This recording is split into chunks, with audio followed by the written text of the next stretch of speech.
रश्मि की आंखों में अनिका को बिल्कुल भी घबराहट नहीं नजर आ रही थी।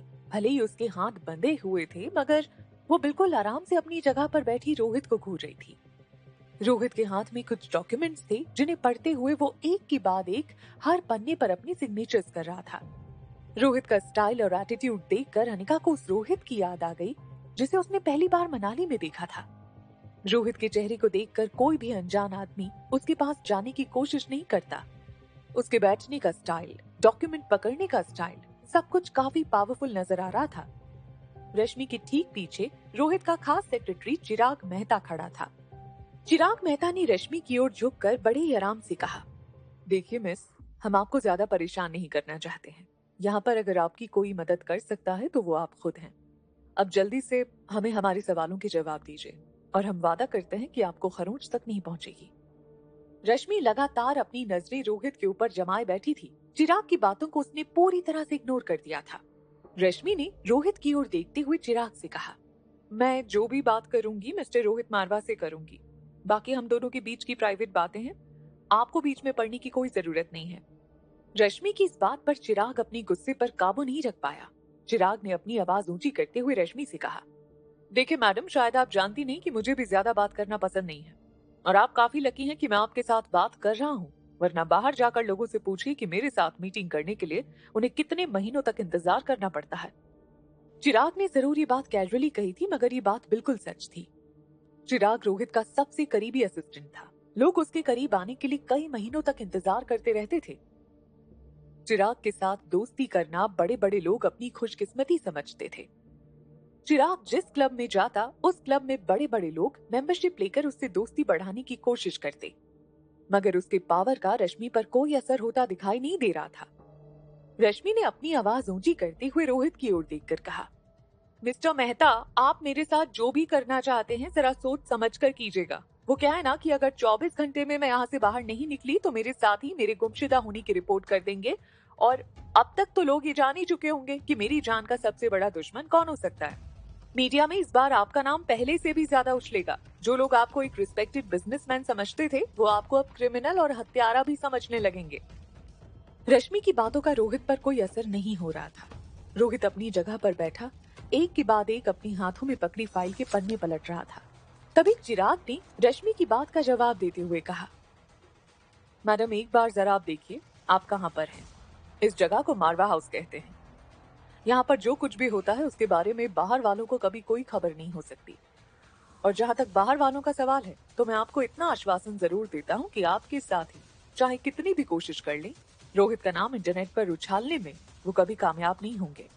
क्योंकि एक बात तो आप भी अच्छी तरह जानती हैं कि मिस्टर वाई, जिसका इंटरनेट की दुनिया में कोई मुकाबला नहीं है, हमारे लिए काम करता है। छोटी मोटी खबरों को दबा देना तो उसके लिए बाएं हाथ का खेल है। रश्मि ने फिर से अपनी नजरें उठाकर रोहित की ओर देखा। रोहित का ध्यान अपनी फाइल में ही था।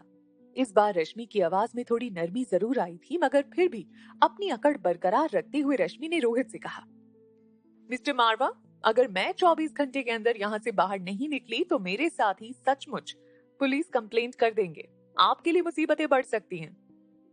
रश्मि ये देखकर हैरान हो गई कि उसकी किसी भी बात का कोई असर रोहित पर नहीं दिखाई दे रहा था। तभी चिराग रश्मि के ठीक बगल में अपनी घुटनों के बल बैठकर कहने लगा, तुम्हारी कोशिश सारी नाकामयाब होने वाली है। तुम्हें लगता है कि ऐसी धमकियों का हम पर कोई असर पड़ने वाला है? पुलिस बिना किसी सबूत के मारवा हाउस के अंदर कदम नहीं रख सकती, और सबूत पीछे छोड़े उतने कच्चे हम नहीं हैं। तुम यहाँ आई हो, इस बात का कोई सबूत हमने पीछे नहीं छोड़ा है। चिराग की बातों ने अब रश्मि पर अपना असर दिखाना शुरू कर दिया था। उसके माथे से ठंडा पसीना बहने लगा था। चिराग उसके बिल्कुल पास बैठा था।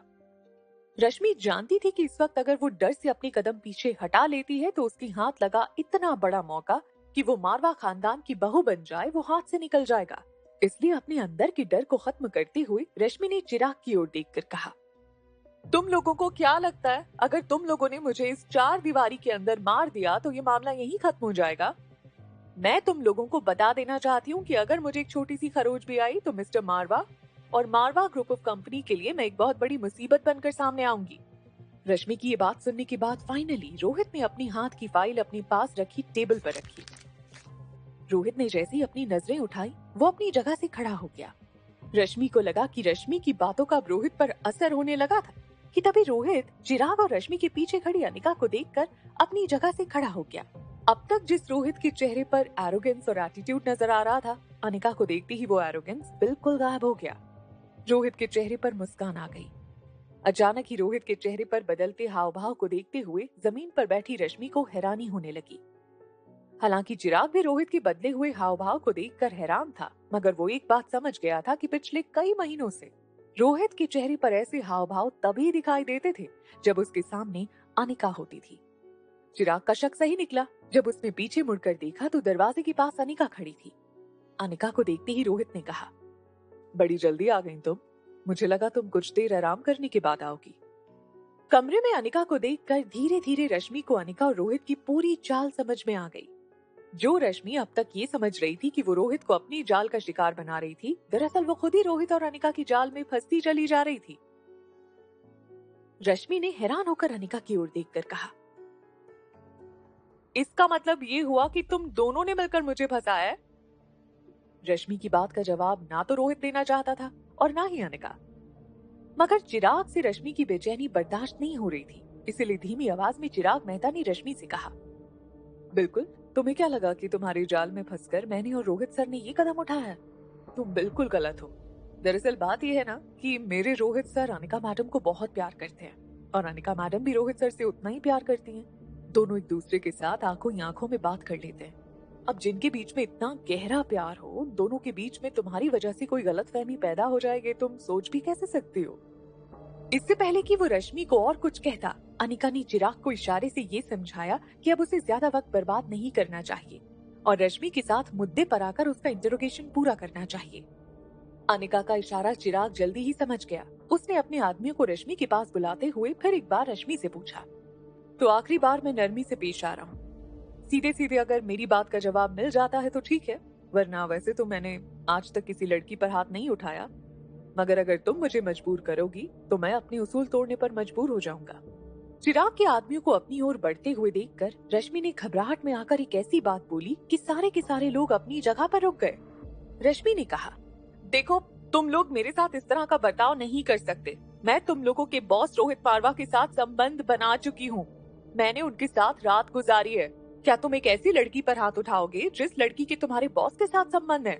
रश्मि की ये बात सुनकर चिराग के चेहरे पर हंसी साफ नजर आने लगी। उसे समझ नहीं आ रहा था कि किस तरह का लॉजिक सुनाकर रश्मि ने अपने आप को बचाने की कोशिश की थी। चिराग के आदमी भी हैरान होकर एक दूसरे को देखने लगे। वैसे भी सभी लोग ये सिर्फ रश्मि को डराने के लिए कर रहे थे। रोहित और चिराग के उसूल उन्हें किसी भी लड़की पर हाथ उठाने से रोकते थे। इस वक्त चिराग एक बहुत बड़ी उलझन में था कि वो रश्मि से सच कैसे उगलवाए। इंटरोगेशन करने के लिए चिराग के पास कई तरीके थे जो काफी वायलेंट थे। आज से पहले जब भी इस तरह की कोई भी मुश्किल मारवा ग्रुप ऑफ इंडस्ट्रीज के सामने आती थी तो चिराग अपने आदमियों के साथ बड़ी आसानी से हर मुश्किल का सामना कर लेता था, मगर आज उसे जिसका सामना करना था वो एक लड़की थी। रश्मि ने चिराग मेहता के चेहरे पर उसकी परेशानी देख ली थी।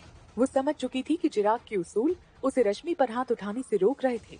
इससे पहले कि चिराग अपना इरादा बदल लेता, रश्मि चिल्ला चिल्ला कर उस पे और उसके साथियों से कहने लगी, क्या करोगे तुम लोग? मुझे मारोगे? एक अकेली बेसहारा लड़की पर हाथ उठाओगे तुम लोग? अरे तरस आता है मुझे तुम जैसे मर्दों पर। अगर हिम्मत है तो आओ उठाओ मुझ पर हाथ, मगर मेरे मुंह से हमेशा एक ही बात निकलेगी कि मैंने मिस्टर रोहित मारवा से सच्चा प्यार किया है। चिराग के आदमी रश्मि के ठीक सामने आकर खड़े हो गए, मगर इसके बाद क्या करना था ये उनकी समझ के बाहर था। चिराग ने पहले सोचा था कि थोड़ा बहुत धमकाने के बाद वो अपना मुंह आसानी से खोल देगी, मगर रश्मि हार मानने का नाम नहीं ले रही थी। मगर किसी भी तरह चिराग उससे वो नाम उगलवाना चाहता था जो इस पूरी साजिश के पीछे मास्टरमाइंड था। रोहित के पास खड़ी अनिका ने भी उसकी परेशानी समझ ली थी, इसलिए अपने कदम रश्मि की ओर बढ़ाते हुए अनिका ने चिराग से कहा, तुम लोग इसे मेरे ऊपर छोड़ दो। इसका इंटरोगेशन कैसे करना है वो मैं डिसाइड करूंगी। अनिका की बात सुनकर रश्मि के चेहरे पर अचानक हंसी दिखाई देने लगी। अपनी हंसी छुपाते हुए रश्मि ने अनिका से कहा, चलो माना कि तुम ब्लैक कैट को अच्छी तरह जानती हो, मगर मेरे मुंह से राज उगलवाने के लिए उसे खुद यहाँ आना होगा। रश्मि की बात सुनने के बाद अनिका ने चिराग की ओर देखा और कहा, एक साउंड प्रूफ रूम का बंदोबस्त करो और इस लड़की को कुछ देर के लिए मेरे साथ उस कमरे में छोड़ दो। चिराग और उसके साथी अनिका की बात सुनकर हैरान हो गए। उसके आदमी अब तक ये अच्छी तरह जानते थे कि अनिका ना सिर्फ रोहित की होने वाली बीवी थी, बल्कि वो उसके बच्चों की माँ भी थी। इस लिहाज से अनिका उनकी मालकिन थी। अपनी मालकिन को वो लोग इस तरह का काम नहीं सौंप सकते थे। चिराग ने हैरान होकर रोहित की ओर देखा। रोहित ने इशारे से चिराग को समझाते हुए कहा, अनिका जो कह रही है उसे करने दो। रश्मि को अब कुछ देर के लिए अनिका के हवाले छोड़ दो।